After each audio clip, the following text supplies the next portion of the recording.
السلام عليكم متابعينا الأعزاء، تحياتنا لجميع المتابعين اللي ما كنتم.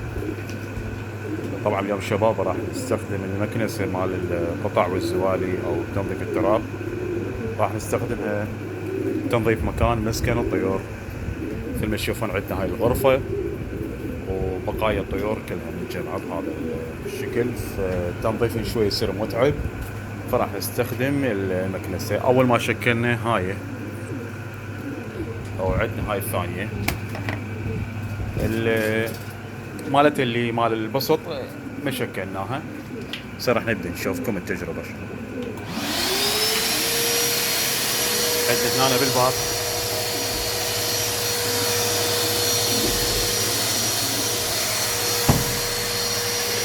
عندنا بطايه ريش هنا.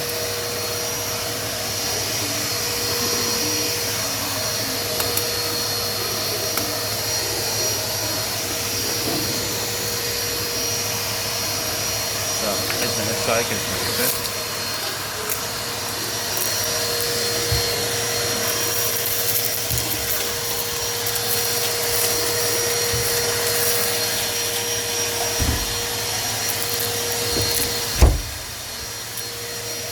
شوف انا السرعه هذا بالضبط.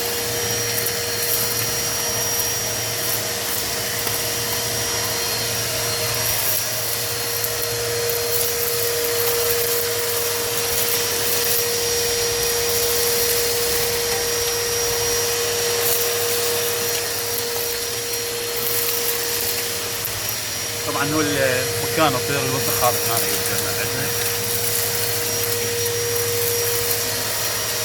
اكو لازق ميابس طبعا شباب من الشحبه، بس شوفون عندنا الصفحه كيف تنظفت. راح اصور لكم ذيك الصفحه مثل هذا الريش اللي باقي. هذا التراب اللي دائما هذا يعذب الطيور، هذا يبقى هذا تشوفون نظفت بهاي الطريقه. هذا شكل التراب يعني بسم الله.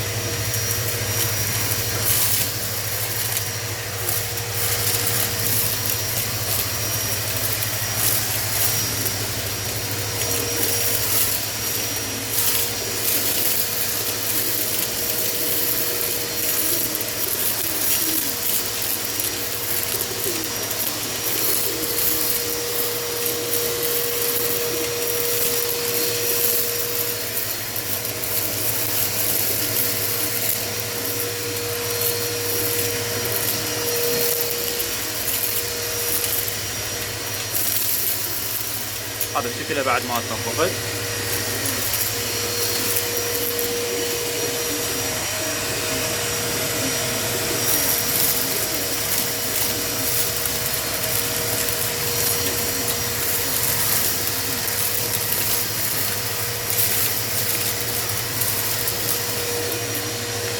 مثل هذا الريش اللي عندنا هنا. مثلا الشباب تريد تنظف اسرع، راح نفصل هاي. فصلناها هسه، خلينا بس الشفت مالها.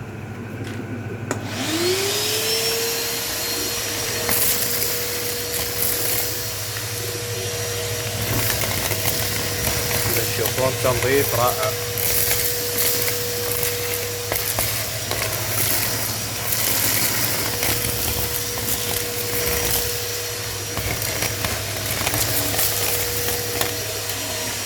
هذا مكان بعد التنظيف.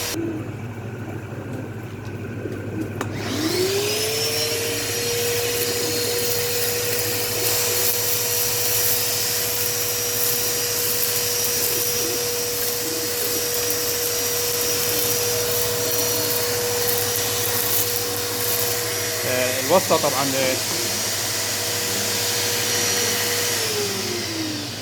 الوسطى دائما الطيور الأجنحة تدفعه تخليه يكون على الجوانب.